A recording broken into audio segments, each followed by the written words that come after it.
All right. I came to your show about 2 weeks ago. Yeah. And Marissa was coming around, and she was trying to get, what's an interesting topic to talk about. My wife had to go to the bathroom, but she saw this look on my face, and she says, "Wait a minute, don't do it." I said, "Don't do what?" So I tapped Marissa, and I said, "My wife has a problem, and the problem is retired spouse syndrome." Marissa? Is she retired? No, I was retired January the 9th.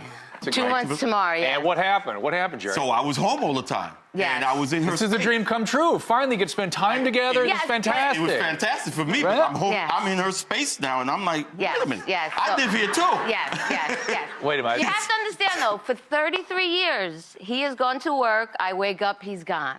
I come home, he's gone. And now, after the first week, I'm like, oh my gosh, I wake up, he's there. I come home, he's there. I go to work.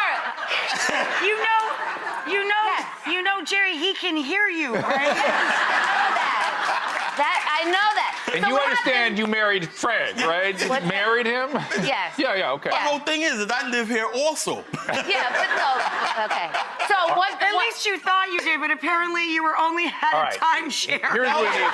Here's what it is to do. Exactly. Not only that, it's cold outside, so I can't just go walking. It's cold outside. Okay, so all right, so he goes to exercise. He goes to exercise, and I Google. He goes to exercise, and I Google Jerry. how to deal with a retired spouse, and then I found there's a real thing called retired spouse syndrome. Right, and it sounds like you guys both have significant pet peeves. So let's do an exercise we call Relieve Your Pet Peeves. I understand you guys have been thinking about these things. So, Frank, you start. What are your Well, pet peeves? one of the pet peeves that she does that drives me crazy is that she leaves doors and cabinets partially, the toothpaste especially, partially open. Okay. Frank, I want you to go right through your list. Go right on down. She always leaves a sip of glass in her a sip of whatever beverage she's drinking in her glass. I'm like, why don't you drink it all of it? She interrupts all the time. Oh, I haven't noticed that.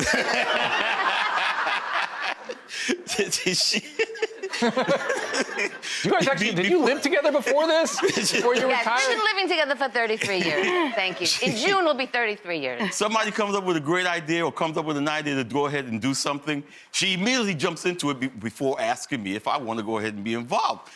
And she snores. That's it. All right, these sound pretty routine. Jerry, what are yours? Okay, he wakes up way much earlier than me, and he talks on the phone. That was one rule when he first, okay. He likes to leave dishes in the sink when I come home from work, and there's dishes in the sink that should not be. Okay. He interrupts me all the time. He thinks he's always right. His mother told him he should have been a lawyer. When I do clean the house, he's always telling me that I missed something or asks me, when was the last time you dusted something? All right, you guys, I'm going to stop you. This all sounds very routine. Yeah. This is, it's like how we would coach somebody if they were being roommates, for God's sake. This is like...